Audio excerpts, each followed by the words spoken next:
Enjoy. Enjoy. Hola. Now you've been given the order to enjoy, so you must enjoy. We order you to enjoy. You have no choice whether but you to like it or enjoy the not. show. You sons of... Coming in hot. Beeswaxes. Sons of bots. Coming in Sons hot. of Hey, bots. Clinton's here. Sons of botses. No. Oh, yeah. All right. All right, so friends in the chat room that are here early, we have good news. We think I'm not taking credit for it. We think Jason has solved his audio problem. Yeah, let's just say we have a good idea that it is solved. It is possible that it is not solved. If you start to hear any indication of the clicks, please go nuts in the chat so I see it, because I don't always have it open. And then I will swap out for another audio interface. I have 2 audio interfaces right now that we can switch between, but I'm pretty sure that's it. Audio in your face. Audio interface in your face. Audio interface. In your face. In your face. I have a head cold, so I'm wacky. I'm sorry. The Dayquil's wearing off. It's gonna be a fun boy. show. Give me some Ucatel. Just hold off of the NyQuil. Yeah. Wait till like near. Actually, you can drink the NyQuil at the beginning of After Hours, and then by the time we're done with After Hours, you'd be like, "All right, I'll see you guys later." Can I tell you do they still make Robitussin? Is that still a thing? Or is that Tussin. gone? Yeah, Oh, I think so. So when I was 18 and the first roadieing gig I had was with a band where their first record they recorded, they would basically drink entire bottles of Robitussin and then write music. boy. Yeah. Get slizzard. Yeah. Yeah. Or do Tussin. They call it Tussin. Do the And Tussin. they made T-shirts of the Robitussin label, but instead of Robitussin, it said their band name in that font. Yeah. And that was, yeah. That's pretty clever. That is clever. I like although- that. I That's mean, like, it was 1995, so it was Yeah. like before I think it was like a thing. So yeah. Yeah. Don't do that, folks. no, it was a thing. It was, was a just thing. a thing in niche party circles, and there was no internet to really. I was gonna say advertise things. 1994. Yeah, those communities weren't. Yeah, weren't, I've known about findable. getting slizzard since I was in elementary school. I've never heard in the that 90s. term. I mean, they said they just call it Tussin. That's all. Yeah. But yeah. So. Do you I believe just- it is a Bay Area terminology? I will Okay. have to look up the etymology of slizzard. Slizzard. Okay. Yeah, where did I just remember Chris Rock had a Tussin kind of bit that he did in his stand-up that was really funny. Sorry to interrupt. It was Southern hip hop culture. I'm so sorry to the South. The West had nothing to do with this. We did other things. Yep. Yeah, you could blame us for a lot, but you can't blame us for that. No. Well, now that we know everything, there Also, is it to was know about documented Tussin. in Boys in the Hood. So it is Okay. 1990s canon. For sure. Yep, you're right. Boys in the Hood. That's a movie I have not seen in a very long time. It's not a movie that you really go, hey, it's Saturday afternoon, let's watch Boys in the Hood. I need to and be revisit Boys in the Hood. reminded I mean, I remember about liking it. issues Who directed that? Boys that haven't changed in decades. Hood. You know. director. Oh, you That guys was, know what I am watching on the weekend John though. Singleton. Oh, I want There to tell we you go. guys this. Okay. What are you watching? I started watching Twilight. Like the movies? Yeah. Yeah, they're boring. It's me and a bunch of friends on the internet. We're all like watching it at our own speed, and then our friend is like recording Slow. a recap podcast for each movie. Yeah. And I've only seen the first movie, and I'm like, it was so boring. So boring. Okay, thank you. I So wondered where you were boring. going. Like, it's so boring. Yes, I've only It's so seen the first one. boring. And like, I'm a person who watches Lifetime movies. Like, I can deal with the cringe and the bad acting. Like, I can actually deal with that because I understand it's part of the, you know, the scene. You just don't get it, Flo. You can't. You're just not self-inserting into the movie enough. It's just all the vampire rules are like changed from the ones that I grew up with, and it's just slow. I just don't and understand brooding why and within the first boring 15 and- minutes, like, and this girl's father, like, he's supposed to be is a chief of police, and he has absolutely just doesn't have any boundaries with her whatsoever. I don't really remember any details from the movie. That was one of those movies that, like, when it came out, like, I had absolute zero interest. And the only reason I ended up watching it is because I can't even remember which of my two daughters, like, was playing it. And so I was like, oh, okay, Twilight. Like, everybody went nuts over this. I guess I'll sit down and watch it. And I don't even think I made it all the way through. I was like, wow, this is a really boring movie. It's I'm very clearly not boring. I just assumed I'm not the target audience for it. But I figured if it had such popularity around it at that time that there must have been something to latch onto, but I just found nothing to latch on. It was the time of vampires, because like after that they started Vampire Diaries, which was a teen drama, and there was just for some reason there's a lot of vampire in the lore. I like vampires, don't get me wrong. I do. We thought it would be really appropriate, you know, it takes place in the Pacific Northwest. It's got a very like autumn vibe to it, the way that the coloring is. It's about vampires, so it fits in with the season. Mm-hmm. It's also like it's just a time capsule. Yeah. Of the late 2000s. And almost certainly if you were of the prime age for watching that back in the day, and you did, you know, it's probably really great to return to. But boy, I never watched it. So this is me, like, after all the dust is settled, we've moved on. We're no longer like, vampires aren't a thing. We're in a different realm now. Can I say the same thing and risk getting booed tremendously by everybody in chat? But Game of Thrones. I was actually just thinking that, Jason. I was just thinking everybody, because the hot, you know, it always starts with a book a woman writes about her fantasies, right? And so Stephanie Meyers was the woman behind Twilight, and it was her vampire repressed fantasies. And then we had didn't know that. I forgot the Christian Grey. I forgot what they were called, but they were like the borderline BDSM. Yes. Oh, what is that called? Shades of Grey. Shades of Grey. 50 Shades of Grey. Oh my god. And then after Game of Thrones ended, there was A Court of Thorns and Roses, which is the new thing all the moms are into. Like, all the millennial moms are like, oh, it's totally worth the hype. So I'm like, the only like book to TV or book to movie series that I really resonated with was Hunger Games. Okay. Yeah. But it was those movies were very Hunger Games. Okay. Like, I could find something in Hunger Games. Again, it's not a movie that I would have ever sought out. Politics, it wasn't about, you know, getting it on. So it resonated, you know.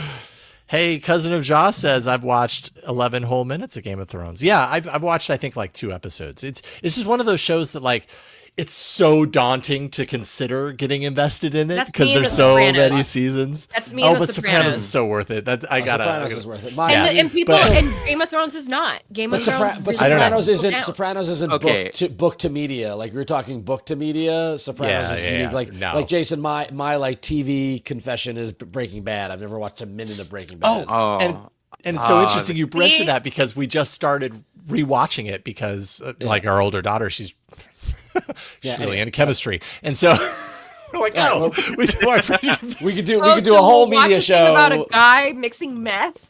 I know. I realize that sounds hilarious, but you know, she's watching the intro and she's like naming all the chemical, you know, the things that are appearing. Anyways, yes, you're right. This is not a media show. This is an Android show. And Ron has a cold. We're getting warmed up, guys. Just give us. We're good.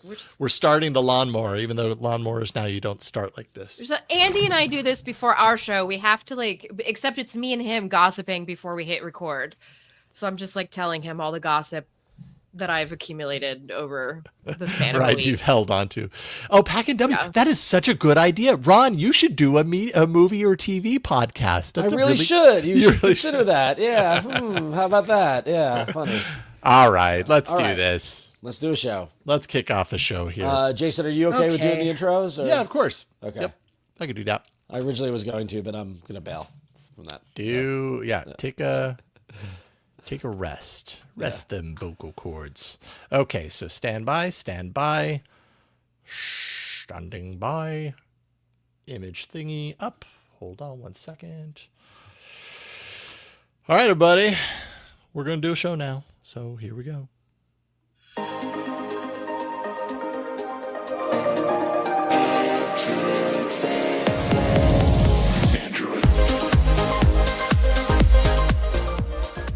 What's going on, everybody? Welcome to, once again, another episode, because Android news never stops. It's another episode of the Android Faithful Podcast, your weekly source for the latest news, hardware, and apps for the world of Android. I am just one of four hosts this evening, Jason Howell. And I am Ron Richards. And I'm Mishaal Rahman. And I'm Florence Ion. Hey. Hey. Oh, you know it. In the house, the ones and twos. Hey friends, how you doing?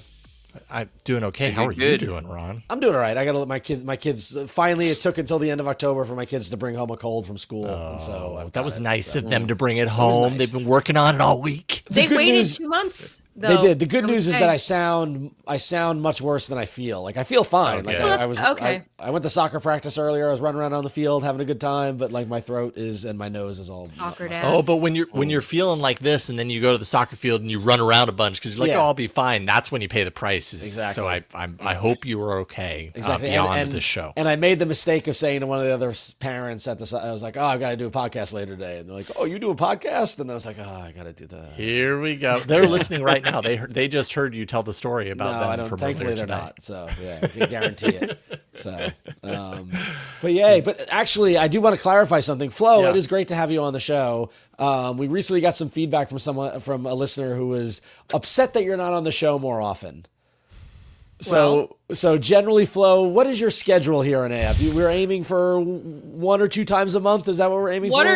or two times a month, guys. Writing actually takes time to do, Yeah. and the writing that I Yes. do Amen. that I do for the site is like what I want to push you towards. But I also recognize that the podcast is the thing here. Definitely this holiday season, you're going to be seeing more of me because, as we talked about in the last couple of AF meetings that we've had, I've been working on some holiday content. Oh yeah. I know that a lot of people are going to be buying stuff for their loved ones, or maybe putting stuff on their wish lists for, Santa to bring.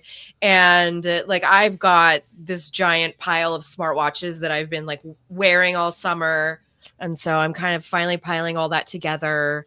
The earbuds that I've released over the last 8 or 9 months. I mean, we didn't even talk about like the OnePlus, these great OnePlus buds that came out that offer ANC at an introductory price. So things to look forward to. So yeah. Things So on the horizon. Including Ucatel.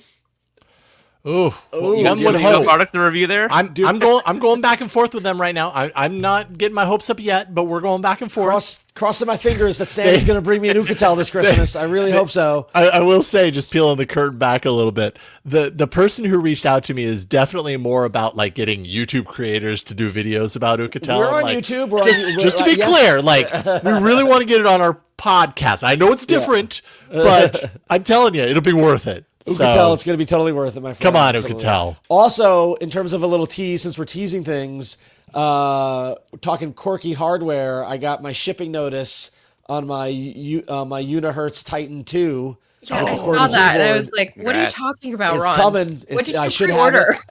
I should have it on Thursday of this week. So maybe we unbox it next week. Do I actually keep it in the box and we unbox it on the show? I don't know. Oh maybe. my God, you got the thing with the keyboard. I got the thing with the Wait, keyboard. didn't that I come sure out a while did. ago? I thought Win had one also. No. that someone else? No. So they when Ships they in launched the December. Kickstarter campaign, they put it in the hands of some folks like Michael Fisher and the usual suspects. course. Those are the people who had it. But I supported them and went to Kickstarter and paid for it like a normal person. whole hurts. So wow. yeah. So I will have it on the show next week and we can play with it next week. So that'll be fun. Nice job. Thank you. I do wonder if it's as sharp as it looks. I'm walking the walk here. Oh. I'm walking the walk, everyone. I said I want weird phones and I bought a weird phone. Yeah, you did. yeah, but are you going to put your SIM in it full time? I don't have a SIM anymore thanks to Google. Yeah. Thanks, Right. Google. I Right. don't, That's a lot for I don't that quite one. know what I'm going to do with this. I don't know what I'm going to do with the dang thing, but I'm going to type on the keyboard a lot and pretend it's 2004. So We'll see. I'm yeah. very curious to see what your Super life is going to be curious. like. yeah, with exactly. this But thing. so to answer the original work. question, we are so lucky to have Mishaal, Flo, Jason, Win, who's off traveling again, who's off on assignment. Myself, we rotate in the seats as everyone's available. So we hope you enjoy Android Faithful, the 5 of us doing what we can. And if you want to hear more Flo, tune in. You never know who you're going to get. You want to hear more Mishaal, you never know who you're going to get. I might be gone. Jason might be gone. We all come back. This is our home. We'll be here eventually. We're like Beanie Babies. Collect the whole set, right? Exactly. You get us all, and you just And don't then know what we're you're going to get. We're a 30 blind years bag. later. We're the blind bag of podcasts. Yeah. For example, not to spoil next week, but Mishaal, you're not going to be on the show next week, right? So Right. no Mishaal next week. So all you Mishaal heads out there, don't write bad reviews because you didn't get Mishaal. All right. Oh, wait. Mishaal got his bot boo-boo. His bot boo boo. Oh, I don't know where the boo I'm boo. gonna find an outfit for you on AliExpress. I'm gonna send you an outfit for that guy because So what is a bot like, for our Tiny. audio listeners, Mishaal? What is a bot boo boo? yes. go So on. Google released they have a couple of months ago they released a plushie, giant Android plushie. You've seen it before, like I Giant, held it yeah, up before. yeah. Ron has it in the background on his couch. Yep. But now they released a much smaller, a miniature version of it that has a key ring. So it's kind of too large to put on like a car key ring, but you can put it on a bag or something. And it's just as adorable as the original size one, just as fluffy, just as squishy and everything. Definitely gonna be. I don't know where I'm gonna put it permanently, but for now I'm just gonna have it in the background of. He of definitely podcasts. needs an Android. So the thing with the little boo boos is you buy little accessories for them and then they swing over them. So I'm gonna go find like an Android phone that you can swing over him to like, maybe some matching shoes, a cute little hat. Love I it. just want to dress. I'm sorry, I like to play dress up. I just wanna dress- the Android bot boo boo blind bag. That's too funny. All right, well let's get into the show because guess what? It is October 28th, the night that we're recording it, which means that it is Android spooky season. And spooky things are indeed happening in the world of Android.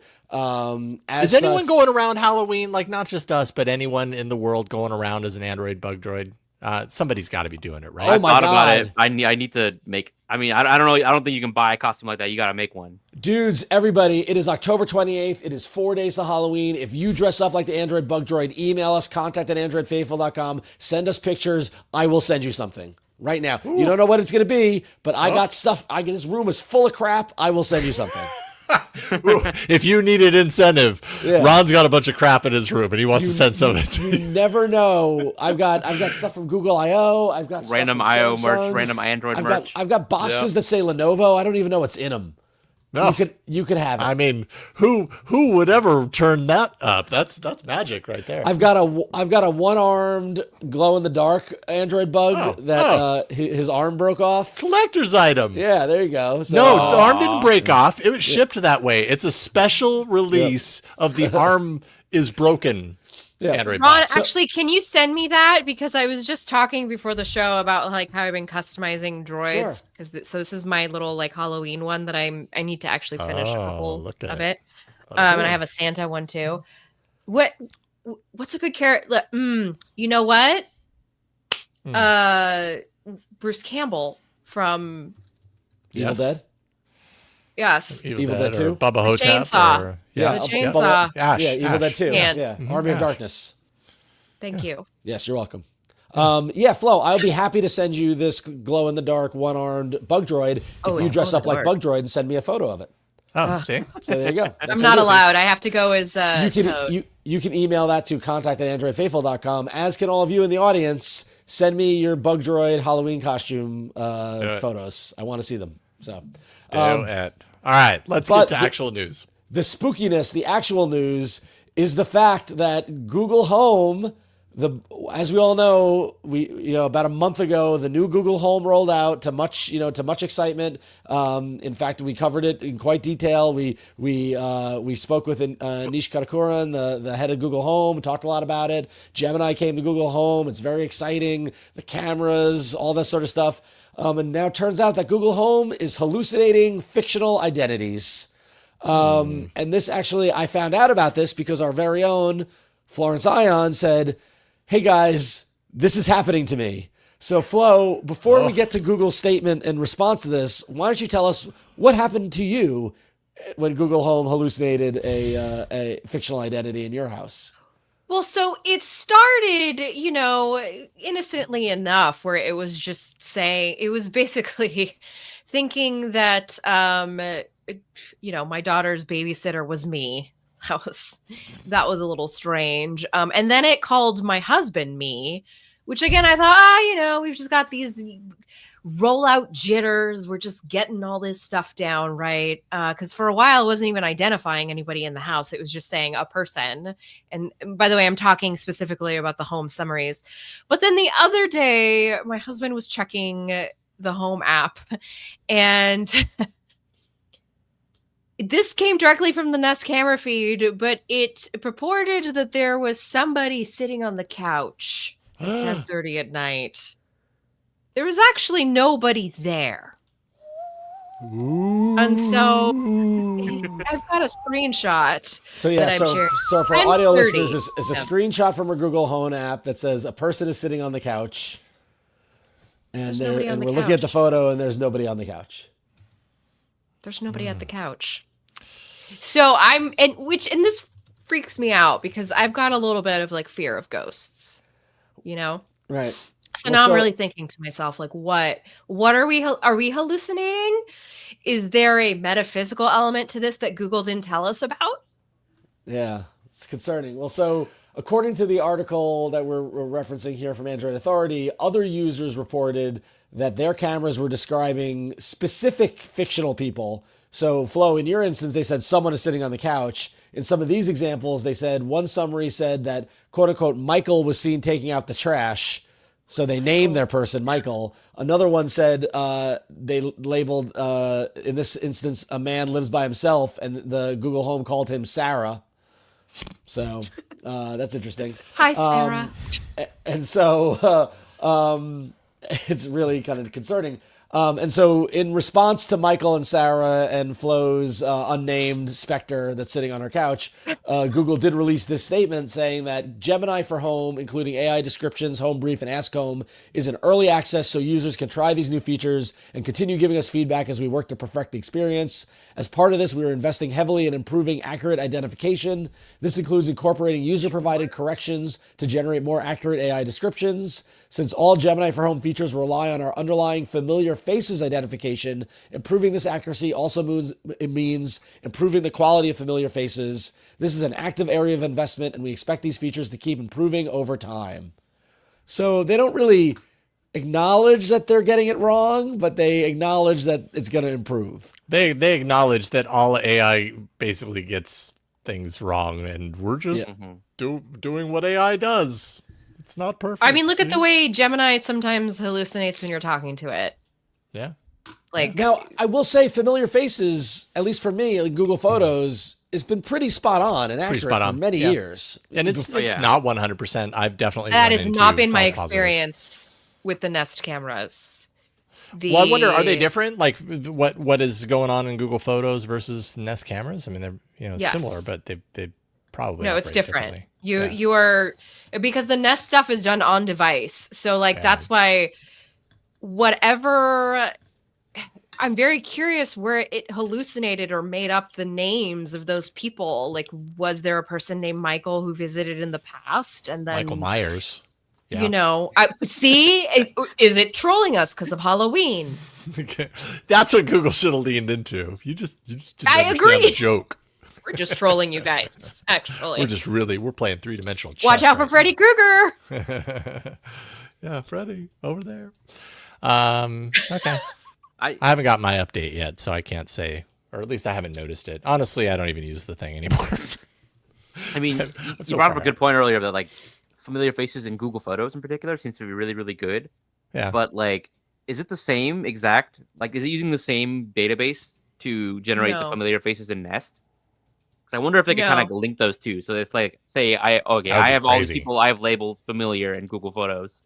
Like use that recognition to pattern match with people you see in my Nest camera feed. No, If they're that two was separate something that'd be things. possible. Also, they're two separate things also because Google wanted the cameras to be secure in order for them to be secure. A lot of this stuff has to happen on device, especially now with like, and that's the thing about the AI that's really interesting is they're saying that this is happening on device. So so then where's the name Sarah coming from on device? Yeah. It's not part of the data set that, that's a interesting. man, Sarah, right? Or adding. Any name can be for any gender. True. Okay, But if a man who lives by himself, but that's the thing. Or in the instance of they've identified someone else as Michael who doesn't live there. The problem with the Nest cameras and the Google Home kind of situation is that lighting in homes is very different than lighting in smartphone cameras. When you're taking a picture of someone, you're hoping for good lighting, you're getting good facial recognition. For example, Flo, when we're looking at your ghost home image, right? It's night vision. It's like the lights are off. It's hard to do that facial recognition. I don't know how this is the original Nest camera or the second gen Nest camera, by the way. I don't know how the technology works, but I got to imagine using familiar faces of somebody in night vision versus in a outdoor nice shot. It's got to be a gap, that they might be using AI to fill in and it's just getting it wrong, so. Yeah. It's not, these systems are not perfect. Strange. Well, they're not perfect, and it continues to be a news item, which I mean, rightfully so, right? Like we want these things to be better than they are, but if they're never going to be perfect, is there a line that we're able to draw to say like this is not perfect, but it's good enough? I don't know that we're there yet. But as you said, Jason, it continues to be a news item. So what's a good way to balance that out? Announce some other features that Google Home can do, which is exactly what Google did today over on the Google blog, where they announced 100 things that you can try with Gemini for home on the voice assistant. So look away from the camera, look away from the facial recognition. Instead, use voice. Voice works really well. Just do all these things. You'll be surprised. Exactly. How good it does. And so over on the keyword blog, they shared 100 different things you can do with the voice assistant. I'm still kind of annoyed that the keyword is still Hey G, that it's not, they didn't switch it fully to Gemini. But I think they're only doing that for the new devices, like the new Gemini smart home speaker they announced that's technically not available yet. I think that one will actually be Gemini. Flo rolled her eyes really hard when I said that. So why did you do that, Flo? Yeah. Did I? Yeah. I rolled my eyes because I was thinking about I don't know. I'm fine with Hey Google. I was thinking about the don't say it. Oh, sorry everybody. Hey G. I wasn't talking. I'm here. I'm right here. Let's talk. Well, anyway, so y'all. The 100 things that they say you could try with the Home Assistant really doesn't seem that much different than stuff you used to be able to do, right? Which is, it was just fine, but it's it doesn't. Get quick answers and facts, expand your knowledge, follow sports, listen to podcasts or watch TV, organize tasks, list and reminders, can it do the same things? Yes. Is it easier to get it to do the same things? Honestly, I think that's the real. Yeah. You don't have to like think about how you say things as much as you used to. Right. Yeah. My favorite thing is they love. But there's a whole section about plan your next adventure or gathering. They really want you to plan your travel with Gemini, no matter where you are. They really want you to do that.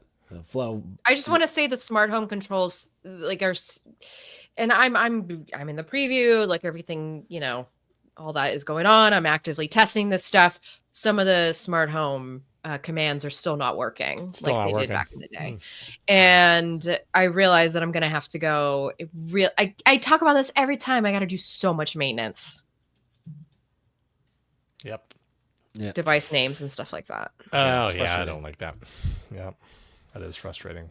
So there you go. Google Home. Oh, well, specters and ghosts. I'd venture to guess that solid 60% of our audience probably has at least one Google Home device in their house, that's either plugged in or not plugged in. I'm sorry to everyone. So, So they're a lot of people are gonna get this update. I think it remains to be seen how useful it is after the update. I'm guessing it'll be a little bit more useful, but I haven't noticed it yet, so we'll see. Send us an email. Just started rolling out this morning, apparently. Yeah, like the it's super early. So let us know how it goes for you. Contact at androidfaithful.com. All right, what's up next? Yeah. In some unfortunate news, some people are starting to sour on Nothing because a recent update they rolled out for the Nothing 3A phone 3A series, at least the new Nothing 4OS, Nothing OS 4.0 beta build for the 3A, introduces some unwanted bloatware. So for a long time, Nothing, their operating system has been basically very stock-like, free of a lot of preloaded applications that you might find in other operating systems. And that was part of kind of like the marketing behind it too. Like Carl Pei was kind of hyping it up, saying, okay, we're not going to add any bloatware pre-installed applications. But in the recent Nothing OS 4.0 beta build for the 3A, people noticed that there's this new lock screen feature called Lock Glimpse. And when you're enabling it, it asks you to, agree to the terms and service by this company called Boyuan. Not sure exactly how to pronounce it, but basically Bowan. Yeah. And this seems very similar to this lock screen ad interface that's very popularized by a company called Glimpse. And Glance. And they have it on a lot of phones. A year or two ago, they've been around for a while, and they offer this kind of integration. I wrote about them recently. I went to their event recently. No. That was down at the Computer History Museum. And basically, what they allow you to do is allow you to integrate ads into your lock screen. And while right now the Lock Glimpse feature on the Nothing OS doesn't show ads, like right now it shows a carousel of wallpapers, it's likely that this is the direction that eventually it will start showing ads. And Nothing did confirm in a blog post that this is something they want to start doing. They want to start implementing apps and services so they can start bringing in additional revenue streams through software. Because right now, if you're only selling phones, there's a certain amount of margin, kind of profit you can make off of phones. Because if you price it too much, people are just not going to buy it at all. They're going to try to buy competitor devices. So a lot of companies try to make up for that by bundling services, doing revenue sharing, and making advertisement deals through services like this Lock Glimpse feature. Nothing says though going forward that they want to carefully consider what third-party apps and services they'll be adding to mostly non-flagship devices, and they want to do so in a way that doesn't disrupt the Nothing OS experience.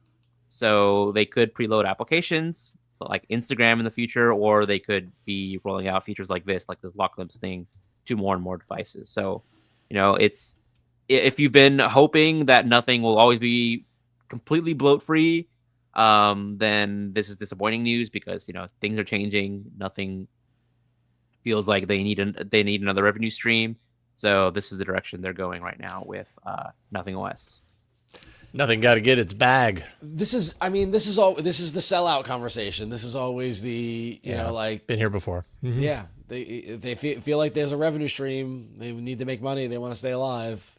Yeah. I think that's not necessarily a problem in and of itself. I think the problem is the promises, like the claims they made initially.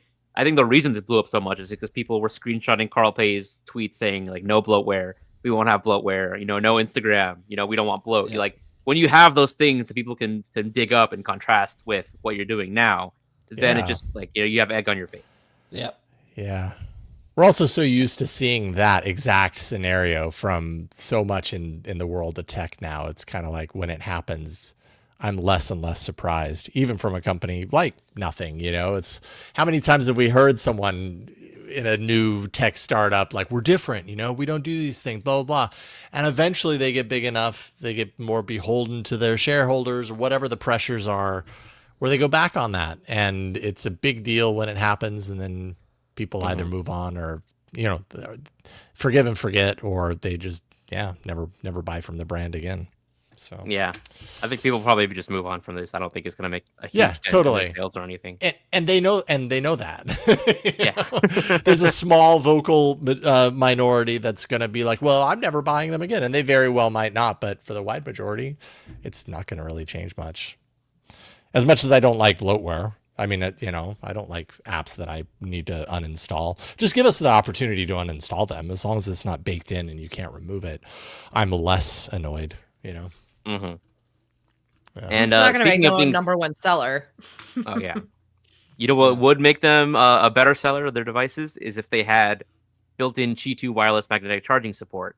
Yeah. But nothing recently actually came under fire because they basically they built Mr. Who's the Boss his dream phone. They basically put together a dream phone, a mock-up of what Mr. Who's the Boss believes the specifications and the features should go into a dream phone.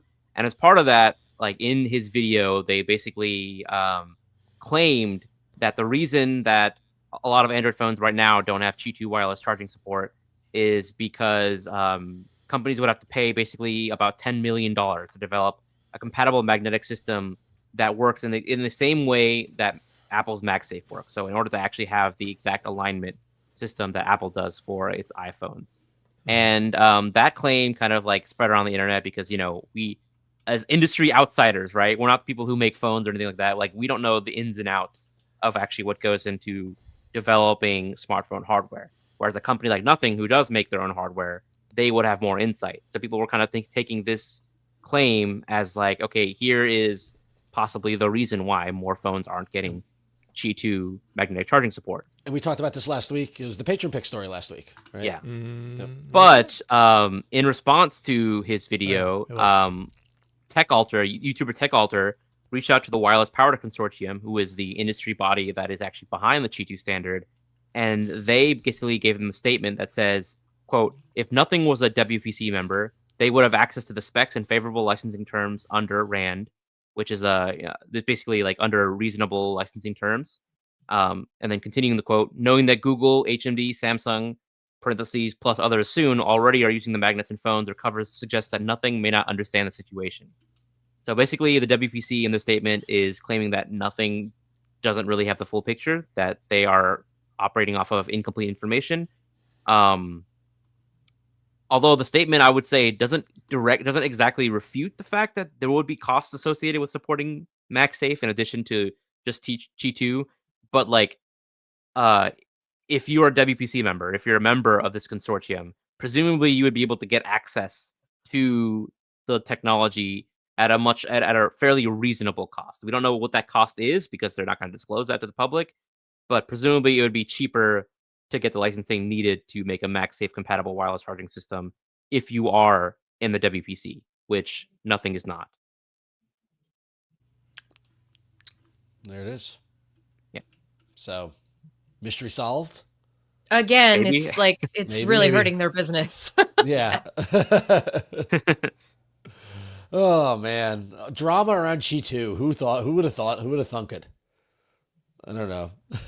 Yeah, standards, man. Yeah. I these standards, I really hate how these standards are like basically just giant industry groups that you have to pay tens of thousands of dollars a year to get into, and even then, like if you're not a member of the public, you don't get access to like the specification, the technical specification, the standards. Like we don't know what the requirements actually are for like how Qi 2 works or how to make a MagSafe compatible system because we're nobodies, right? We're not these companies that are big enough to get into these industry groups. So yeah, I wish it was more open. There was more transparency involved with this.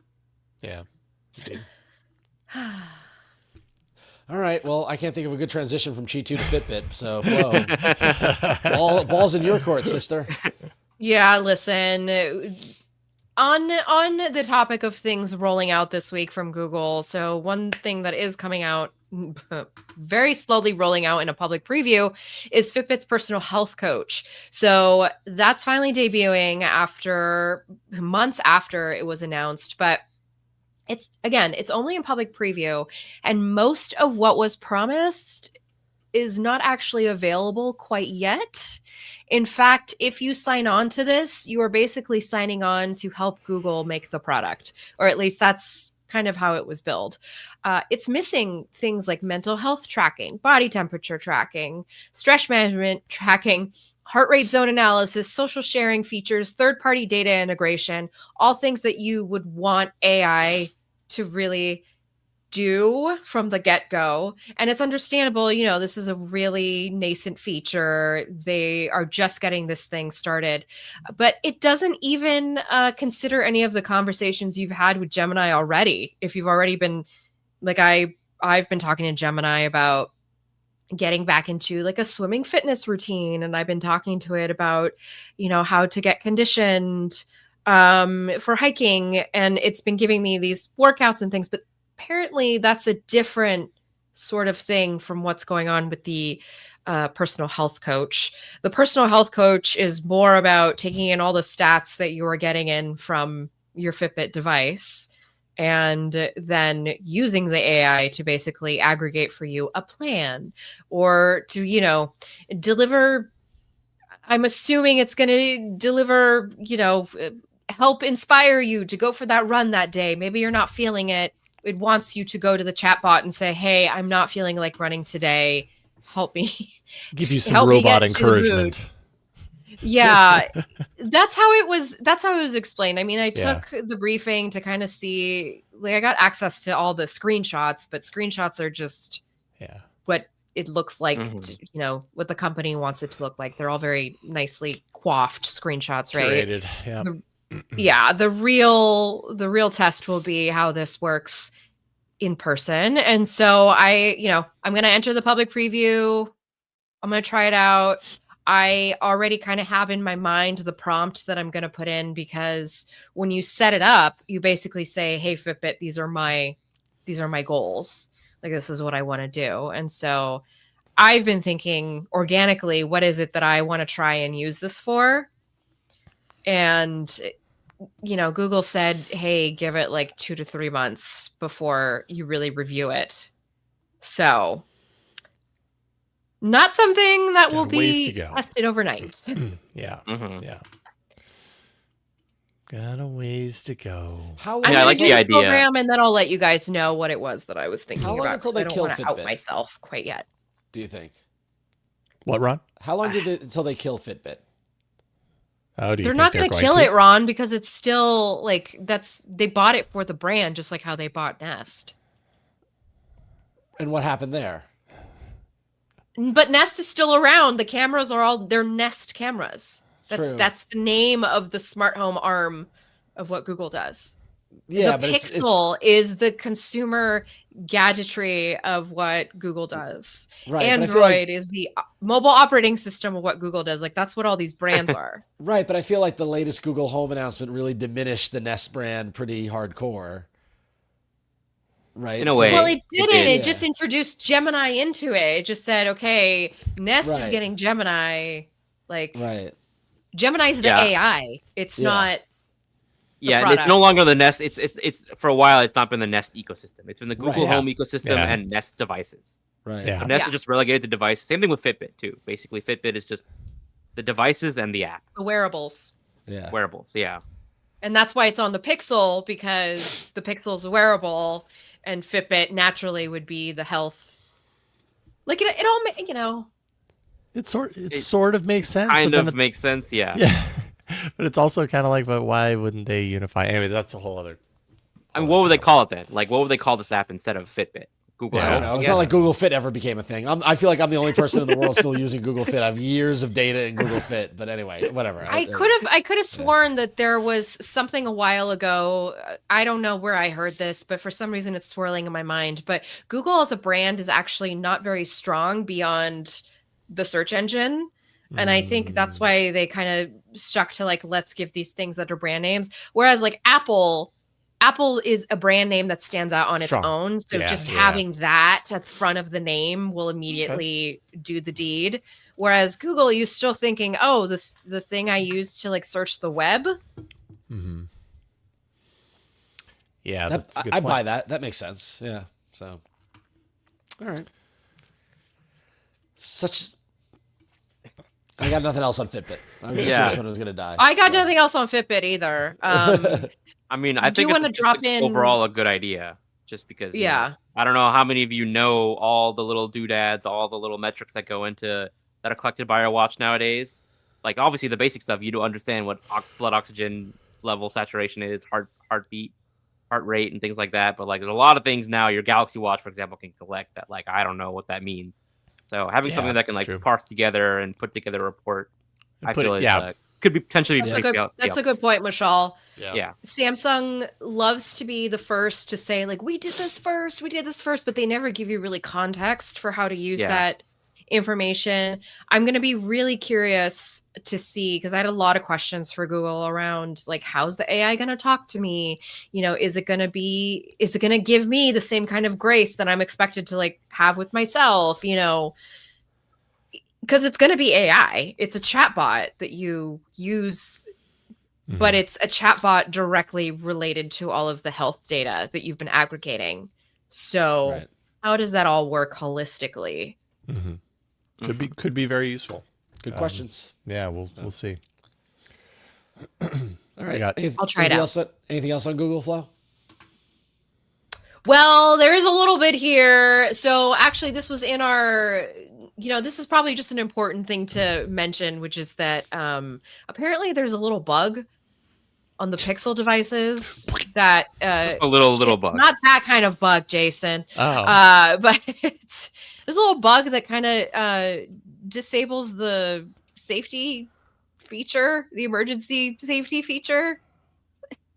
Makes 911 calls not work. Yeah. It's kind of a big deal. It's kind of a random bug. Like, it's been hard to really pinpoint, but it's there, and it's associated currently with the latest Pixel devices, which is disconcerting. Yeah, that's no good. That's concerning. You kind of want your phone to be able to, at the very least, call. And the thing is, if it does mess up, like, it becomes a news story, right? Everybody starts writing about it. Of course. Right? Of course. And then at the next iPhone event, Apple, again, hones in, or even afterwards, Apple will start honing in, like, look how many lives we've saved with the iPhone. Oh, the geez, iPhone don't make saves it about lives. that. Don't make it about that. Anyway, all right. Let's move on. Just I beware. could see That's what happens every time. Every Beware time of the Google bug. messes up. Beware of the bug. So beware the 911 bug. I don't know what you do if your phone has the 911 bug and you need to call 911. That's a horrible situation. But so I hope that doesn't happen to anyone or any of you. Patreon.com/Android Faithful, to just throw no segue whatsoever into there, is where you can go to support us on a regular basis. And we appreciate all of the support that we get from so many of you. It's actually pretty awesome. We could always use a little more support, but if you want to be that person to offer a little more support, or maybe even upgrade, if you're already supporting us, you want to upgrade, you can. Patreon.com/Android Faithful. We try and do things to kind of encourage, participation, to give you a little bit something extra. One of the things we do every single week is we give patrons, our paid patrons, the opportunity to pick between 3 stories, one of which we will talk about here. 2 of them we'll talk about in After Hours for our patrons only. But before we get there, we do have some wonderful art submitted by CCO Mario, which is very festive. Anyone can send us Android-related imagery. Usually it's Android kids.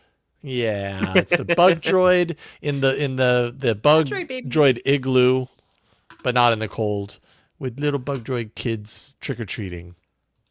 I love a seasonal bug droid. This is a fantastic. The bug droid apparently lives in some sort of yurt or some sort of igloo, Android style igloo, and giving out candy to little bug droids dressed up like a wizard and I think a bat. And a pirate. Very cool. Very good stuff. It's opportunity to have the candy be candied apples. Oh yeah. So. All of them with a bite out of them. I've got to do the lower third thing. Sorry, Flo. Yes, CCO Mario, thank you so much for sending in this image. And we had 3 stories on the docket. The losing story, one of the first stories we'll talk about in After Hours, is Gboard now lets you hide the period and comma keys. Okay. Red Magic just dropped a gaming phone with a literal water cooler inside. A water cooler, 38%. The Gboard story, by the way, got 14%. And then 48% of you, so almost half of you, voted for the story that we will discuss, and it is about Google Photos. And they're developing, apparently, according to code found inside of the app, I think by Android Authority anyways, that's what the article's from. They're developing for Google Photos an AI-powered meme generator. So I guess it's called Meme, at least that seems to be the tentative title. And the onboarding process takes the "this is fine" meme along with a photo of a user and puts that user into the "this is fine" meme. That's the onboarding. There is no real indication of any other memes that would be integrated here, but the whole idea is that the user would select a clear selfie of themselves. I think it needs to be backed up to the cloud, and then you put yourself in a meme. Okay.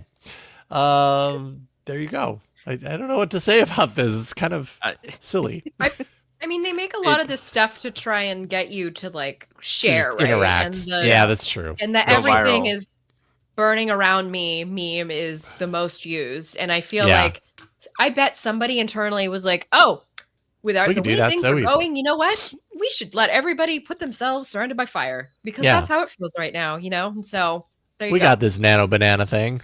Let's just use it over here. What's tough about it is that it just.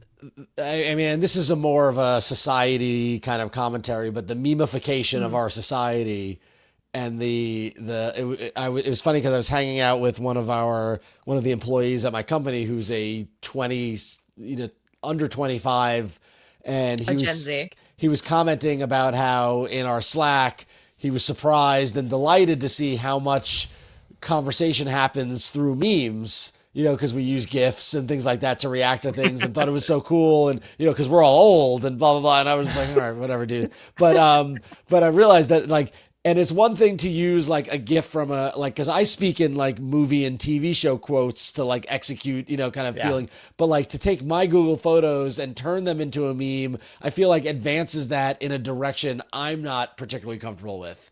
It is cute and cool, but it's also disturbing and weird because it's a meme language that you don't normally frequent. Exactly. Yeah. Okay. Yeah. I can understand that. Yeah. I mean, my concern with it is like, admittedly, I wanted something because like I lack the Photoshop capabilities to actually, modify a meme template, like certain memes into ways that I want it. But I just feel like using AI to do it just won't look very good. It'll look like kind of uncanny. Like even the example there they have, that this is fine. It just didn't look good to me. Yeah. Like I wouldn't want to share that online. Right. It looks fine. This is fine. Yeah. I guess. This is fine, I guess. It's fine. So. Well, like it isn't. I don't know. It doesn't evoke the same feeling I get when I see the original The Dog. I agree. Surrounded by fire. Yeah. A great way of putting it. Doesn't evoke the same emotion. Yeah. Yep. Yeah. No. But you only really connect the dots if you actually know the original meme. But maybe that's always the case with meme culture. Eventually, guys, it's gonna get history, or time is going to make the meme go the way of the dodo. You think? I mean, you don't think that memes are here forever and ever? I mean, I think there's a big difference in like a long time ago, memes used to last like years. And now they're like every 2 weeks. Oh God! On TikTok, there's some new meme or trend. Yeah, they definitely don't last as long as they used to. Yeah. Yep. Memes these days. they fizzle. Don't last as long as they used to. They fizzle. All right, so that is that. Want to throw also a quick thank you to our amazing patrons once again, and a few of you in particular, and Andy Vickery from Australia and George Barella. Thank you both, George and Andy, and all of you for supporting us. Patreon.com/AndroidFaithful. Y'all are awesome. Join our family if you already haven't. We love you. We do love you. Okay, let's take a break. On the other side of the break, we're going to talk about some hardware. Stay put. All right, hardware time. Starting off with the renders. Starting off with some Pixel 10a renders, and what do you know? it looks almost identical to the Pixel 9a. So we got some leaked renders courtesy of OnLeaks in association with Android Headline. They posted a bunch of CAD renders of the what they believe to be the Pixel 10a, and it looks very similar to the Pixel 9a. Basically a flat back, dual camera on this island on the top left. The renders they have are this really deep blue color. I like the color. We don't know what the name is going to be, but it looks pretty cool in my opinion. The renders they have, it shows basically the same layout for almost all the components. You have the punch hole camera in the top center. You have pretty big bezels relatively compared to like flagship phones. Like I mentioned, very flat back, which I think was kind of one of the more unique aspects of the Pixel 9a. The fact that it was completely flat. There's like nothing to put your hand against when you touch the camera. You also have, in the renders at least, a SIM card tray, although we don't know if that will actually be there in the final device, because notably the Pixel 10 devices in the US don't have a SIM card slot. So who knows if that will be true for the mid-range 10a when it comes out, presumably early next year. In terms of specifications, we don't really know exactly what's going to be packed in this device. We expect it to have the Tensor G5, but there's also a rumor that suggests it might have the Tensor G4, which is the same chipset that's currently in the Pixel 9a, actually. It'll have a 6.2-inch OLED display with dimensions of 153 by 9, 72 by 9 by 9 millimeters, so it's actually going to be a little bit thicker than the 9a that's out in the market today. And hopefully that means it'll have a bigger battery, because the Pixel 9a actually has one of the biggest batteries, I think the biggest battery in the Pixel lineup at 5100 milliamp hour. So if this new 10a is even thicker, maybe it'll have a bigger battery. Maybe it'll also have Qi 2 charging support built in, which I think would be a pretty nice upgrade for a mid-range phone. Pricing hopefully should be identical to last year. Hopefully starting price at $499. Although that'll probably be for 128 gigabytes of storage, which is probably not enough in 2026, which is presumably when it's coming out. Mm-hmm. But other than that, it's going to be pretty similar, like just a light upgrade from the 9a that we have right now. I gotta admit, I do like that blue. I do like that blue too. What was the Pixel? Was it the original Pixel or the Pixel 2 that had the blue color like that? There was an early Pixel that had that blue. Oh, early. Well, Pixel I mean, the Pixel 10 had that blue, not the Pixel 10 Pro, but the most recent one. That's the same blue that we currently had, right? So. Yeah, I mean, this might be the same as that. I personally like the pink really that they have on the 9a. I wish they bring that back. The pink. I hope they bring that back. Yeah, it might have even been the Pixel 1, because remember the color was called Really Blue. That was the year of Very Silver and Quite Black as well. Right. Back when they had silly names for the colors. Yes, exactly.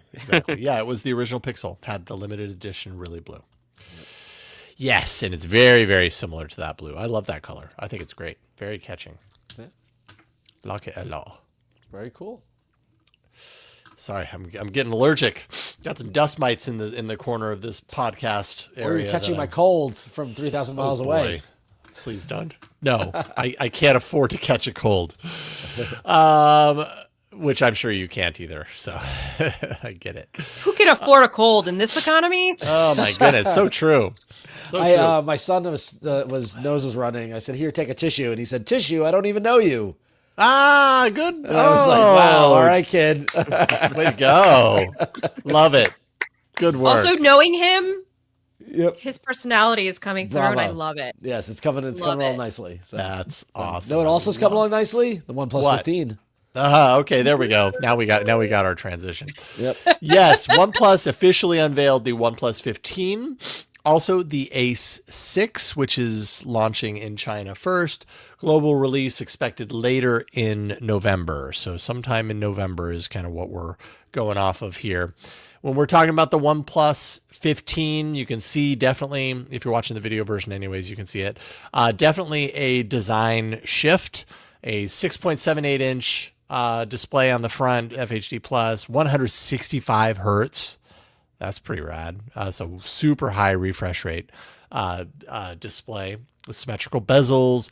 No more curved display. So we're not apparently not getting the curved display on the phone anymore.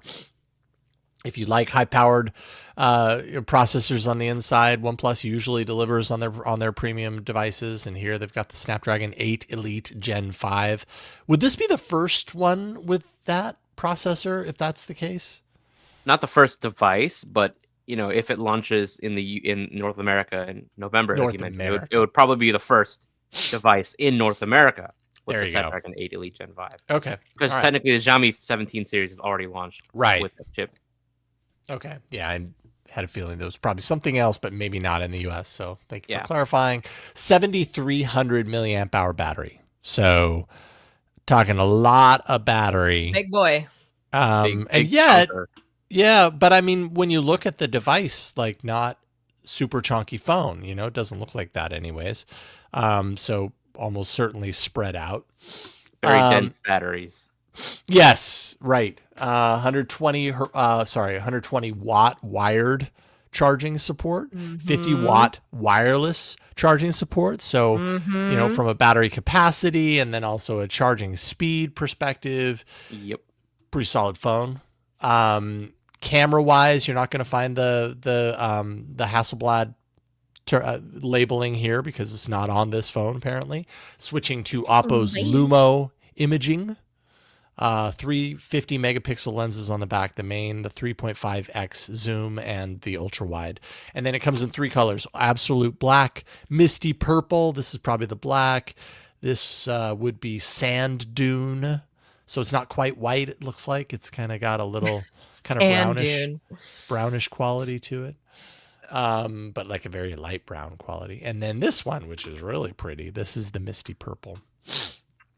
So yeah, those are the OnePlus 15. And then there is the Ace. And what's the deal with the Ace series? This would be the Ace 6. This is just like... it's just a China-only thing. China-only phone? It's not even where it's... Yeah, they don't release the Ace outside. But hang on, though, because it's got a really cool background design that says Ace and a really cool kind of like line design.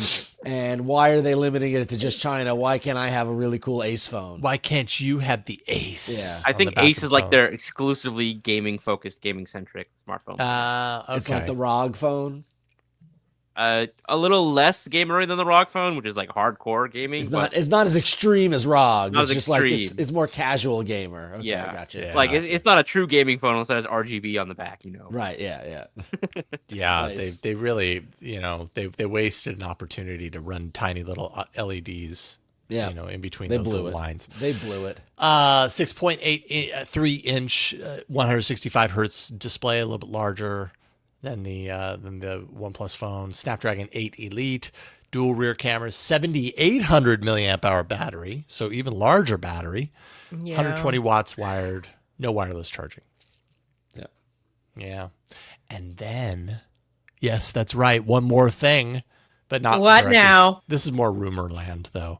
There Welcome are rumors. to Rumorland, everybody. Yeah, rumors kicking around that there might be a high performance third model. Could launch as an Ace, 1.5K display, 165 hertz display, so 1.5K resolution, 165 hertz. Snapdragon 8 Gen 5, and more than 8,000 milliamp hour battery. So just the battery just keeps on getting bigger and bigger if this leak is to be believed. There we go. Crazy how big batteries are getting. Yeah, totally. I'm mean, really curious, Mishaal, like as they get bigger, in the density, they play around the density. Like, what is the longevity? When does the longevity of these devices come into play? That was the question Mishaal asked last week, which is that are we going to enter the world of multiple day batteries, right? Of like 2+ day battery life. Yeah. I'm Oh not my talking about gosh. that kind of longevity. I'm talking about longevity from a battery health perspective. When you've got these massive sizes, super fast charging. What is the longevity of that device and the battery inside of that device, Yeah, I think Is the it idea short? probably is you definitely don't want to be charging at 120, 100 watt every single day. If you want your battery to actually last several years. But people will. They're going to be like, no, I want the fastest. Hey, as I long don't as it's care. there in a pinch, Yeah. maybe once or a few times, like a couple times a week, but like day to day, probably just slow charge. It's fine overnight. Yeah. Yeah. Set it to trickle overnight. That's Yeah. fine. Yep. Set it fine. to trickle. Set it to a trickle mode. Trickle. So, all right. Well, I know I've got a reputation for liking weird phones.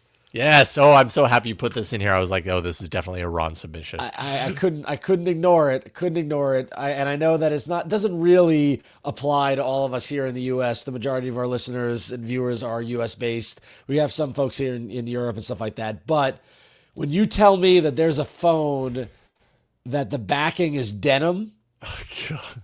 It makes me want to run the other way. What does it make you don't want to do? and it's got a 2.1 stereo system powered by Bose. Oh, check out that subwoofer right there. That is Right? amazing. No. Come on. How will you tell me that this isn't the future of phones? Why? Oh my God. So this is the Redmi K90 Pro Max, right? And it's got, and by the way, it's not actually denim. It's a denim-like texture on the back. So Okay. it's not even actually denim. It's It a looks pretty denim-like denim, texture. but yeah. Yeah. And they've partnered with Bose to feature a 2.1 stereo sound system with an independent woofer on the back. And it's launched in China. It launched last week. And I got to give Redmi credit that they're pushing the limits on what can be done with phones. It's pretty cool. The sound effects and the Bose kind of stuff and the 2.1 stereo system. I don't know if I need a 2.1 stereo system for my phone, but You don't. How do you even You don't. Oh, God. I mean, do? Wait. I haven't experienced yet, so how do I know that I don't? You know? I mean, that's true. I mean, like, are you going to be a menace on public transit playing this at max volume? I mean, I won't. I wouldn't be, but someone might be. Your mobile Atmos rig. Oh man! And if I know it's all marketing, and maybe it sounds like a little bit better than just normal speakers, but come on, that's hardly even a woofer. Like, that's not moving air. That thing's not moving air. I don't know. This is funny. I just think it's fantastic. I think it's great. And I Moving think that air. the denim-like backing just is like, oh, chef's kiss. It's great. I want Yeah. phones that are weird. Give me weird phones. I would only buy this if the denim was distressed, personally. That's a good point. Yeah. Yeah. Where's Levi's? Where's the partnership with Levi's or like, I want to be able to put my own patches on the denim, please. Yeah. It's a good idea. Anyway, It's so there you actually, go. I like that. I do like that, Sew actually. it in. Go ahead and, put some metal band denim, patches on the denim and call it a day. Yep. So love it. So Thank just, you, Redmi. just don't poke the battery when you're doing that. Yeah, you got to be real careful. Yes. So thank you, Redmi, for making my day with this weird phone. So. But Samsung never goes weird. They never do. No, Samsung is right down the middle. Right, No, instead, what Samsung does is they just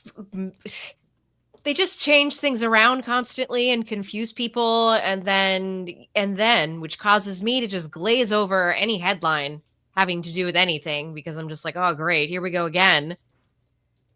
This is my segue to tell you that we are talking about the Galaxy S26, which could actually be delayed coming in next year due to a back to the drawing board last minute move from Samsung. So initially the lineup was rumored to include 3 models, not the ones we're used to. Originally, the last couple of weeks, we thought that we would get the Galaxy S26 Pro, the Galaxy S26 Edge, and the Galaxy S26 Ultra. It turns out that that's not what's going on, actually. So according to the Elec, which is a big Korean news publication, Samsung has actually suspended development of the Galaxy S26 Edge and instead intends to release the Galaxy S26 Plus in its place. The Galaxy S25 Edge did not sell well. I think I was reading some reports that the iPhone Air has kind of slowed down on sales as well. Like, this is just not a form factor that people are clamoring for. It really is a form factor that they were doing for vanity's sake to an extent. Another report from Windy Future, which is a German news site, said that Samsung could delay the Galaxy S26 series because of this whole situation until late February or early March. And, some would say, oh, that's a month later than Samsung used to do things. But if you remember back in the day, Samsung used to actually wait until end of February, early March to release its Galaxy flagship for the year because it would wait until Mobile World Congress to do the debut. Yeah, very far back in the day. We're talking very far back in the day. Yeah, back when I was a baby. It's not quite that far. I was a baby journo. Oh, okay, all right. But I mean, S9 is really when they started the February and January release cadence, and they've been there ever since. That was the 2018, and before that, it like oscillated between March and February. And actually, the S3 2012 that was in May. So there you go. I would also not be surprised if they pushed it just because I wonder what they've seen with sales. I need to go look at the hard data, which is anyway hard to look at because Samsung doesn't really share that stuff publicly. But back to the Galaxy S26. So it's been reported that the Galaxy S26 Pro, this has been dropped from the lineup completely. And instead, we're just going to have a regular Galaxy S26. Unclear what the design is going to be like, if it's going to be impacted because of this decision, but we have ended up with where we began in the first place. So the S26 series lineup is rumored to be back to the S26, the S26 Plus, and the S26 Ultra, which is what the status quo has been like already, ladies and gentlemen. So what a wild roller coaster this has been. Wild, annoying roller coaster of back and forth. Now, here's the thing. Do you think Samsung might make the Ultra have a denim back? Because if they do, I would consider. No, because I don't know that material is recyclable. Okay. Denim light. And with everything that Samsung's trying to do right now with their commitment to the environment and sustainability. Yeah. Commitment. Yep. Oh, well. Well, at least they got a trifold phone. I was going to say that one more thing. Yep. Can I put a shout out real quick to our audience? Anybody out there who still has the original, I think it was the LG G5 that had the leather back. If you still have that in a drawer somewhere and it has not turned into a spicy pillow, please let us know. Yes. Spicy pillows. Please let us know. You can email us, contact@androidfaithful.com. Super easy. Just send an email from your phone. You don't need to also, go to I the wonder desktop. how well that leatherback is held up. Like, that's what I'm curious about. I'm wondering how it aged. Yeah. Can we also please stop? Oh, it was the G4. Pillows? It was the G4. It's too late for that, Ron. There's a whole community dedicated to calling it spicy. We're not ending it. I'm sorry. I hate the term. It was not the G5. I'm just making a correction. It was the G4. The G4. Well, I'm sorry. The G4. The G5 was the modular one. Yeah, I just want to make sure if people are going to get in touch with us. Excuse me for not remembering the phones from over 10 years ago. Oh, my goodness. That is an ugly phone. I mean, it was ugly back then, too. It wasn't pretty back then. It was ugly back then, too. I don't know. You liked it? Boys liked it. That was a boy phone. Boys liked it. Like that. It was... The center I could have sworn Michael Fisher liked it. I could have sworn. That's his aesthetic. I'm not surprised. I bet you he would like it today. He likes when phones are weird. Yeah. He likes when phones are fun. Sorry, not weird. Fun. Phones are I like weird. Michael likes fun. I like weird. Denim-like material. Flo, tell us about functional and catered to the busy working woman. What about the trifold phone? Is that catered to the working woman? No, because the trifold phone is probably not going to have the iteration that the regular Z Fold has had up until now. I've been really enjoying that phone more and more actually since reviewing it. Samsung did show it off in person finally. They did. Although just out of nowhere, they had it on display, right? Yeah. Yeah, they had it. Yes, at the Asia Pacific Economic Cooperation Summit. Yep. Being held this week in Korea. I mean, it really just looks like a display. It's the same demo unit they've been shopping since 2015. Yep. Yeah, right. Probably. Does it creak when it folds? Like it's like the prototype, like it's coming. It's coming. It's coming. Well, yeah, and still these reports are saying by the end of the year. It's like the end of October. If this is coming at the end of the year, get moving, Samsung. This is fan service. That's what this is. It's fan service. It's another way for Samsung to say it was first. Firsties. Especially because now the iPhone is going to fold in 2026, so I could see Samsung really like. See, you got to be careful when you say that. When you say the iPhone is going to fold in 2026, makes me think that the iPhone's going away, but the iPhone foldable will come out. But Samsung they can't even claim they're the first to do a trifold because Huawei did it a while ago. True. Yeah. Well, they can in North America, like in this market, which is how they get away with it. They certainly mainstreamed it more than probably any other company, I would say. Yep. At least here. Well, I mainstreamed it. Once it gets released, Jason. Once it gets released. If it gets released in North America. That's another big question mark. That is another big question. You're right. They're showing this off at a thing in Korea, so it's possible that it never makes its way over here. We'll find out. But before we find out, we're going to take a quick break. And then we're going to talk about apps and the rest of the show. And then on another episode, we'll find out. But don't go anywhere because there's still more of this episode right after this. All right. What we got in the apps department? Every now and then, I pull up an app that I use and something changes and it freaks me the F out. And that happened recently with YouTube. Even though we've covered it on the show and I knew it was happening, but the YouTube video player redesign and new icons have rolled out across Android and iOS. And I opened up the YouTube app and I opened it up on Google TV and I opened it up on the web and I went, it was one of those things where like I noticed the differences and I felt very unsettled because of these changes, because I didn't realize just how ingrained the YouTube interface was in my life. And they're not like super dramatic changes, but they were subtle enough. And I mean, what's the opposite of subtle? They were obvious enough, that it shook me. I don't know if it shook you guys, and I'm overestimating the impact, but they definitely, I definitely felt the difference immediately upon seeing them. A little more bubbly. I was gonna say a little bubblier. Yep. Yeah. I just shrugged my shoulders when it happened. Yep. Like, so whatever.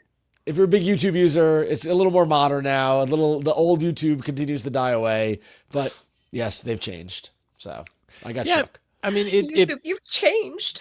It stands out for me less on mobile, to be honest, than it does on the web. When the web is big, yeah. When I go to YouTube on the web now, I'm still getting used to the changes to the player, and I still don't know whether I like it or not. But I'm also trying to just figure, like, is it just because I'm inconvenienced by the fact that things are just a little different and I have to use more attention when I use it versus just going on autopilot.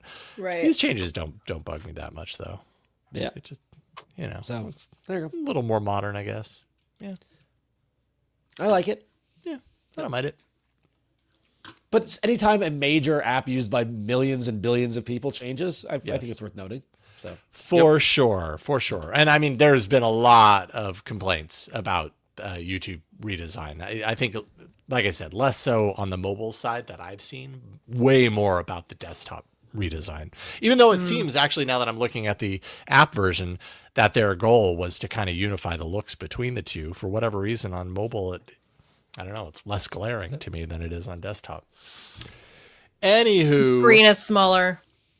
You know what one of my favorite things to come to my Pixel phone has been this last year with all the changes and everything is calling cards. I absolutely love the calling cards feature. And it makes me realize how long I wanted an update that features the incoming calls more.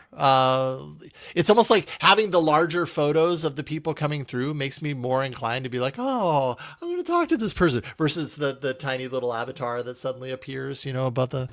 Anyways, that's been my experience with calling cards. Calling cards is a way on new phones running the latest version of Android. Is it just Pixel only, or is it? No, it's any device with the Google Phone app. With the Google Phone app, okay. Yeah. That's an important distinction. But it allows the incoming call kind of experience to be a lot more engaging. Some would say a little more like what you see on iPhone, on iOS, more full screen, that sort of stuff. But anyways, it's been pretty, up until now, locked into, in the short time that it's existed, me creating what I want to see for the contacts that I have. And now there are clues inside of the code, thanks to Android Authority, that seem to hint at the possibility of me creating my calling card for when I call other people. This is how I will appear to them when I make a call to them. And so it's not just one-way street. I'm designing things for how I see them. It's also I'm designing how I will be seen by others. And I think that's a pretty cool feature. Things could get a lot richer. Finally, yeah. Well, it'll probably only work for other people you call who have the Google Phone app, because I doubt. Oh yeah, of course. Right. Yes. The photo you set will actually show up with, like, if you call an iPhone, Right. for example. Which, But still, if all of your real friends are on Android, then like we know is the case, then yeah, you'll be pretty happy. And all of our real friends are on Android, so we have nothing to worry about, right? So. Exactly. my real friends aren't on Android. If you read the newsletter, you know that I write a lot about how everybody is on the iPhone except me. Everybody else is on the iPhone. Yeah, that's true. I don't Who know. knows, maybe Apple will support calling cards. Oh no, no chance. Yep. No way. Wishful thinking right there. Yeah. All right, what you got, Mishaal? But in the last bit of little app news, we got a pretty big Google Wallet update that's been rolling out recently. So Google Wallet is adding support for live updates, which is a feature in Android 16 that basically allows you to prominently show alerts from applications in the status bar and the AOD and on the lock screen. So Google Wallet is going to be using this live updates feature to show you status updates for flights, for trains, and events. We don't have any screenshots of it yet because this feature, Google says, is rolling out with a recent Google Play Services update, and they announced this like on their Google Services update changelog page.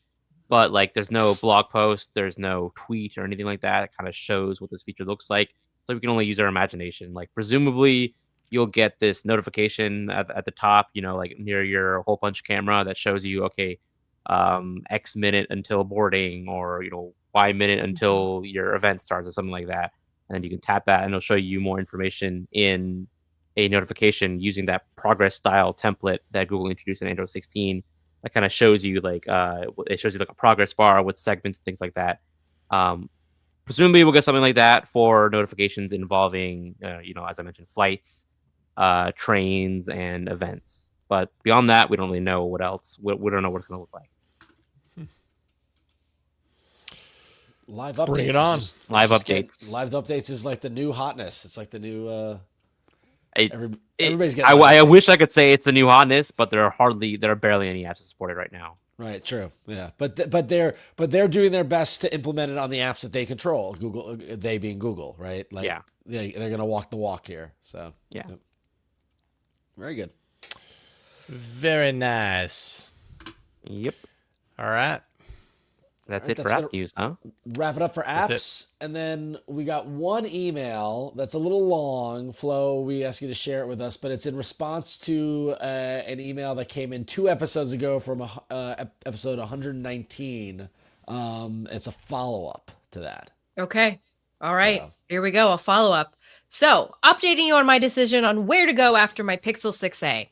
I was considering the 9A from Google because I was leery of going with the AT&T upgrade offer. I had heard bad things about carrier deals, delayed Android updates, locked phones, etc. I wasn't worried about staying with the carrier because I had been with them for a very long time. I had never gone with a carrier phone since my Pixel 2 directly from Google, and the offer sounded too good to be true. After confirming with the carrier store there would not be monthly lease payments once I returned my old phone, I took the plunge and went with the Pixel 10 Pro. Whoa. I like the form factor as it's nearly identical in size to my 6A. I really enjoy the face unlock. It makes things so much quicker with that authentication. In those cases where it's too dark to use face unlock, the ultrasonic fingerprint sensor has been very responsive as well. The camera zoom options have been very helpful. I look forward to learning more about some of the more advanced features in the future. I also hope to get some Pixel Snap accessories for Christmas. I'd love recommendations on those. The battery life has been pretty good, especially since I can't use my Android work profile for Outlook or Teams, as my company has just recently forced us to use an iPhone if we want those work applications. Boo. I had the option of Boo. buying my own personal iPhone, but I told them I wouldn't / couldn't do that. My work customers felt it important to be able to message me quickly, so my employer decided to buy me the iPhone so I can keep my Pixel for personal use. I'm a little concerned about how I'll cope with the duality I will be forced to endure. I guess I'll just hold my nose when work messages come in. Keep up the great work, AF team. I've been a huge fan since AAA and even back to the Buzz Out Loud days with Jason. Faithfully yours, Larry Huising from Kennewick, Kennewick. Washington. Washington. The dry Washington. side of Washington State. And Hey, this picks up the story from 2 episodes ago when Larry wrote in asking if he should take the plunge and get the Pixel 10 Pro because it was being offered for free from his carrier store. And I believe, Mishaal, we said, Sorry. yes, do that. Yeah. And he took our advice. Nice. And yeah, which is I was great. gonna say, like it's a bummer that they force you to get an iPhone, but on the bright side, and I was gonna echo something that Cousin Ajah said in the Twitch chat, it makes it easier to separate your work life from your personal life since you have 2 phones. Like the Android work profile does allow you to do that. You can pause your work apps at the end of the day, but the fact remains that you have those work apps on your phone, on your personal phone, and like there's a temptation to like kind of check that kind of stuff off. There's off the no clock, check your separation. There emails. really There's is no there's physical no separation. True separation. But with a dedicated work phone, you turn that sucker off at the end of the workday. You say, I'm off the clock. I'm not taking anything. Like I'm done. Yeah. And you got that full separation right there. You got the excuse to disconnect at the end of the day. Yep. So It's good. take that in stride. As a I win. do, not, Yep. I do not miss the days of being handed an iPhone for my job, my previous job, and having being forced to use that. That was not a fun 6 or 7 years I had to deal with that. I got a work profile set up now on my Pixel, and I got the 2 personal work all on the same device. It's very nice. It works the way it's supposed to.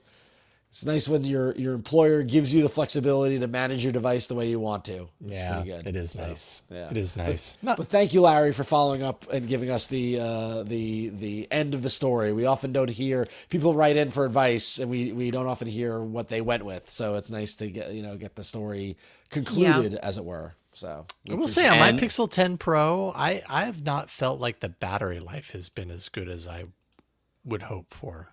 I have had multiple days where I'm in the red when I'm putting it on my charger, and that doesn't normally happen for me. So I don't know what it is. Oh, I've been there too. I feel that.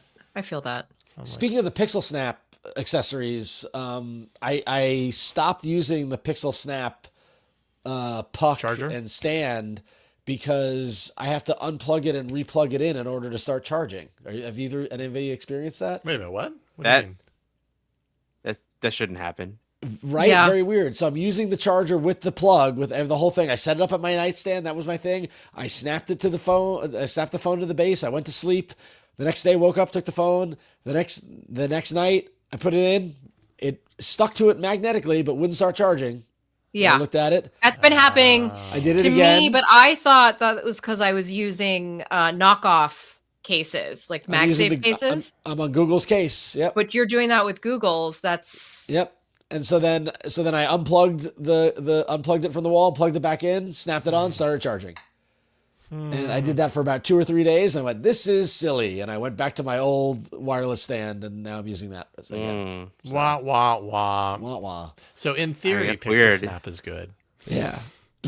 I mean, So- at least to be fair, you can use almost any MagSafe accessory, so you don't have to get an official Pixel Snap. Yeah. charger. Yeah. But yeah, if you do, if you want the fastest charging speeds, yeah. but technically any Qi2 certified charger should work.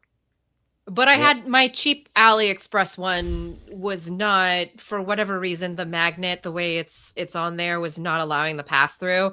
So I switched to back to the Google sanctioned case that I bought, which was $50. And charging is back to normal. So Interesting. I'm still playing with it too. Yeah, I'm still playing with it too. Well, with that being said, we have reached the end being of this said. episode, another episode of the Android Faithful podcast. Mishaal, it's been an honor and a privilege to have you on this evening's show, and we will miss you next week. It appears you are out. What do you want to leave people with? Follow me on all the usual places. You can go to my link tree to find my social medias, link to my Patreon, and that's where you can go to join my Discord. AndroidFaithful.com, subscribe on Patreon as well. Go to the website, support Flo's work, subscribe to the newsletter, all that jazz. A lot of stuff to shout out. Not enough time to do it. Yeah. Yeah. Hear you on that. Hear you on that. All right. Cool. Well, thank you, Mishaal. What about you, Flo? What do you want to leave people with? Well, if you want to just go find out where all my links are, you can go to florenceion.com. That's basically my personal link tree. And over there, I got links to my podcast I do with Andy and Notco every week on the Relay Network. I've also got links to our newsletter page over on Android Faithful, so you can read all the past newsletters I've written and sign up to get more. And of course, I would be remiss not to mention that I do have a Discord and would love for you to join our community. We're pretty friendly. I talk about the stuff I'm working on in there, which is kind of fun. I didn't drop the Nest sample though today, folks, because I was trying to save it for the show. So sometimes I save it for the show. Yeah. Cool. Thank you, Flo. Good having you here, and we will have you back again. Here. I'll come more often. I hear you. All right. What about you, Ron? Yeah, so Oh, sorry. there you go. Just trying to get rid of me. I Now hit I'm the back. wrong button. Sorry about that. What about you, Ron? See you later. Hit a fun milestone over at iFanboy recently. Our latest episode was our 1000th episode of our Pick of the Week podcast, which technically wasn't our 1000th episode, because if you take all of our movie and TV reviews and stuff like that, we've done over 2,000 episodes. But the weekly, every Sunday comic book review show, it was episode number 1000. And so we did a 4-hour live stream this past weekend and released the podcast that went along with it. No wonder the you live have a stream is cold. available on YouTube. It's on the bottom of the, if you go to ifanboy.com, the post is there. You can get the audio and you can watch the video at the bottom of the page. We had surprise guests. We had Brian Michael Bendis, Tom King, Rick Remender, Mike Norton, some great comic book creators come on board and wish us well. It was a lot of fun, a lot of hilarity ensued across the 4 hours as we celebrated 1,000 episodes over 20 years of reviewing comic books on my first podcast. So it was pretty cool. So 20 Yay. That's years. a crazy milestone. yeah, It Yeah. is. Oh yeah, so for our audio listeners, Jason's showing the video from the live stream. We had my friend artist Chris Eliopoulos, who I don't know if you guys have all seen. There's a line of children's books called the I Am series, like I Am Martin Luther King and I Am Amelia Earhart. He's the illustrator who did those books. He's a great, no way. That's him. So That's so yeah. cool. Yeah, we have a bunch of his books. Yep, yeah, he started out in comics and he's a good friend of ours and he came on the show.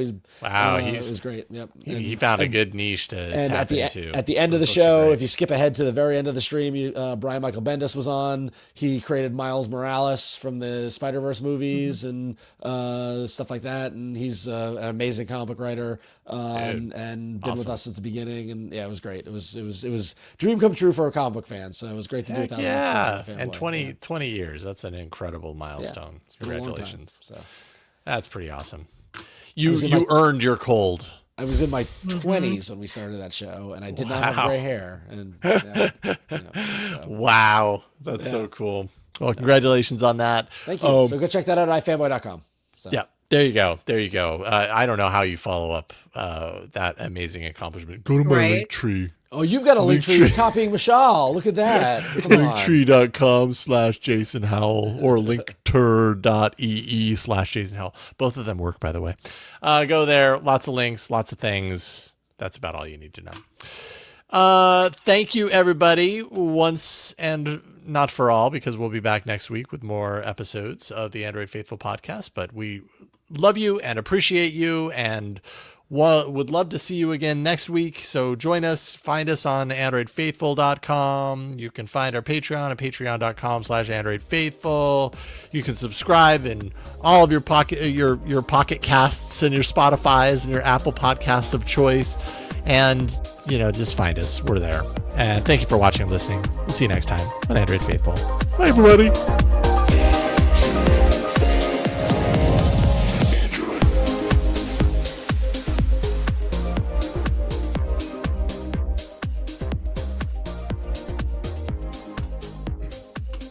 We did it. We did it. We've got some titles, but we don't have a lot of votes. We have, is Santa going to bring me an Alcatel? Ucatel. Ucatel. Is it Alcatel or Ucatel?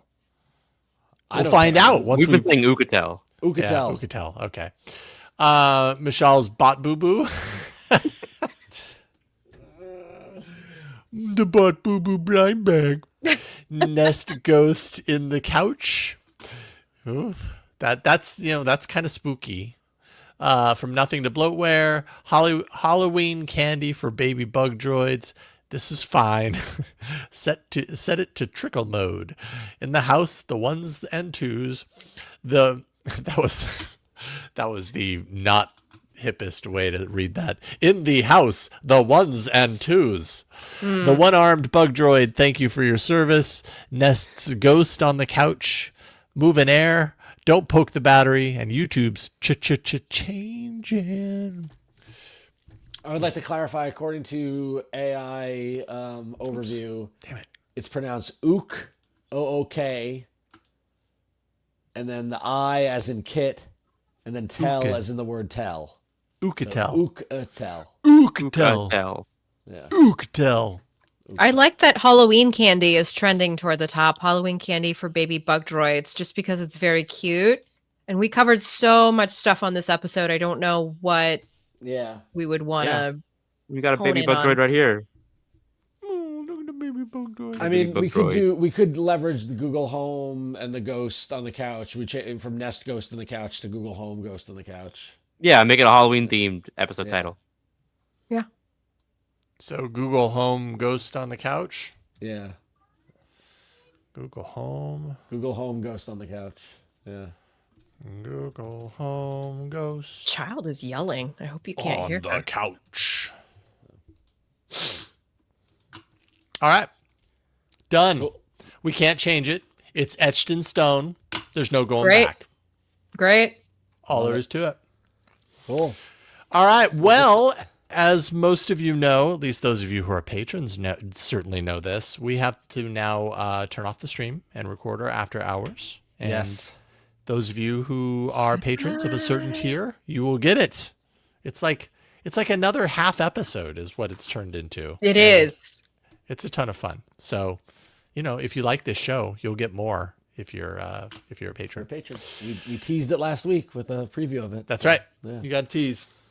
All right, so we're gonna round this out. Oh, before I round it out, no clicks. No clicks. clear? No clicks for Yeah, old all one. clear. You were fine. No clicks for old one. Yeah. I'm so happy to have that figured out. Knock on wood. That tonight wasn't just a good night. Yep. But good, and I can use the interface that I wanted to use and save this for remote stuff. So, You should throw that into the ocean. well, no. This is also a good interface, but this is just a really good remote, like mobile rig interface, and I don't want to have to break down stuff and then set it back up again. Fair enough. I'm Right. not throwing What do you- this in the ocean, Ron. Is that the What's the- problematic one? What's the one that caused the clicks? Is that the one that caused the clicks? No. This is not the one that caused. Oh, the take clicks. the one that caused the clicks and throw that into the ocean. Yeah, I'm gonna throw it. Yes, I'm gonna. Yeah, throw of course, It away. Yeah, it's going away. It's going Yeah. bye. You're gonna responsibly dispose of it. Yes. Is what you Right, is what by you'll say. throwing gonna it set into it- the I'm- ocean, Michelle. That's what I'm saying. Responsibly I'm dispose gonna of set it on top of the by blue bin and let them throwing deal it with it. into the ocean. That's how you get rid of things. Oh yeah, or blast it into space. There's so much space up there. It doesn't matter. No, we're never going to get out off this planet. Come on. It's a fool's errand. In our lifetime. Come on. Okay, I'm gonna shut this down before Good I night, say my something friends. stupid. Good night, Too late. everyone. Bye, Happy everybody. Halloween. Be safe out there. Be safe. Send